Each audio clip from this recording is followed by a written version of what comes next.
रात 10 बजे का वक्त था। कॉलेज और उसके तरफ बहुत गहरा सन्नाटा तारी था।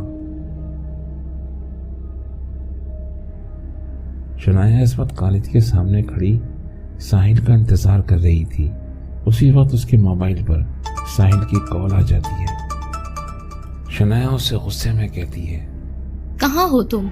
मैं आधे घंटे से तुम्हारा इंतजार कर रही हूँ।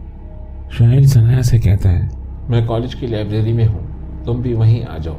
शनाया ये सुनकर हैरान रह जाती है और वो हैरत से कहती है, लाइब्रेरी में और इस वक्त?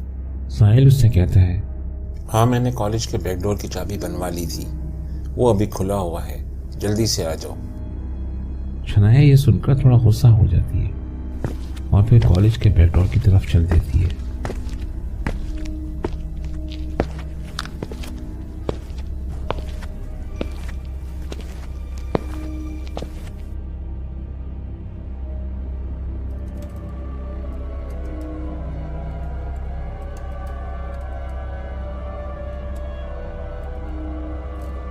वो दरवाजे से अंदर जाती है और थोड़ा डर जाती है। अब से पहले उसने उस दरवाजे के बारे में कभी नहीं सुना था, क्योंकि हर तरफ गहरी तारीकी और सन्नाटा था।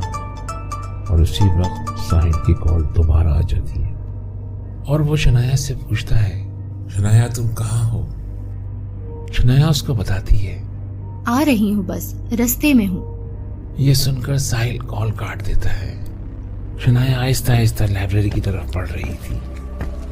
किस्सा कुछ यूं था कि शनाया के दोस्तों ने आज रात एंजॉयमेंट का प्लान बनाया था, मगर शनाया के घर वाले बहुत सख्त थे, इसलिए वो दोस्त के घर रुकने का बहाना करके आई थी और साहिल इसे लेने आने वाला था। वो ये सब सोचते सोचते लाइब्रेरी में दाखिल हो जाती है। हर तरफ पुरस्रार खामोशी थी। अचानक उसके कंधे पर कोई हाथ रखता है तो उसकी चीख निकल जाती है, मगर वो कोई और नहीं साहिल होता है। उसको देखकर वो उस पर गुस्सा करने लगती है। हम इस लाइब्रेरी में क्या तफरीह करेंगे? तुमने यहाँ मुझे क्यों बुलाया? साहिल उसे बताता है, तफरीह यही है, बस पुरानी किताबों वाले बंद कमरे में है, बाकी लोग भी आते ही होंगे। तुम चलो, मैं कुछ सामान लेकर आता हूँ।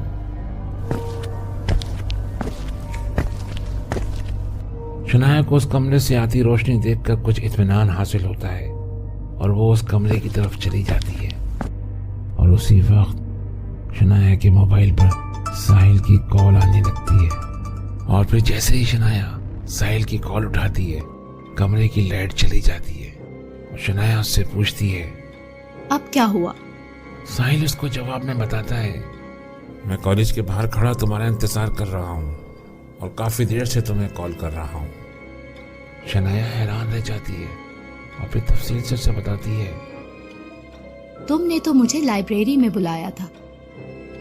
साहिल ये सुनकर और ज्यादा हैरान हो जाता है और शनाया को बताता है, मैंने तो अभी पहली मर्तबा कॉल की है और कॉलेज का तो कोई पीछे दरवाजा भी नहीं है।